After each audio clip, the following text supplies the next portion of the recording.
আমাদের সারা রাজ্য জুড়ে জাগো নারী জাগো বর্ণী শিক্ষার পক্ষ থেকে একটি কর্মসূচি গ্রহণ করা হয়েছে। কর্মসূচিটি 9 ডিসেম্বর থেকে 16 ডিসেম্বর পর্যন্ত। 9 ডিসেম্বর যা আমাদের রাজ্যের 4টে প্রান্ত কোচবিহার, পুরুলিয়া, ঝাড়গ্রাম এবং কাকদ্বীপ থেকে মহিলা নারী বাহিনীর পদযাত্রা শুরু হয়ে 16 ডিসেম্বর কলেজ স্কোয়ারে বিদ্যাসাগর মূর্তির পাদদেশে মিলিত হবে 16 ডিসেম্বর।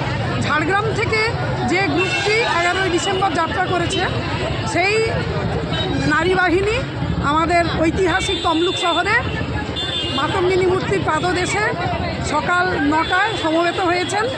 সেই পদযাত্রীদের নিয়ে তমলুকের নাগরিকবৃন্দ, শুভবুদ্ধি সম্পন্ন সমস্ত নাগরিকরা পদযাত্রা করে হসপিটাল মোড়ে ক্ষুদিরাম মূর্তির পাদদেশে আমাদের পদযাত্রা এখানে শেষ হলো।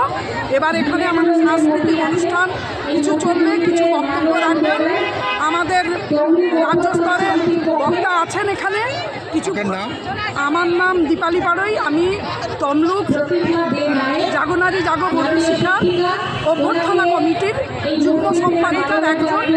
আমি দীপালি পাড়ই, আর একজন আছেন চন্দনা জানা।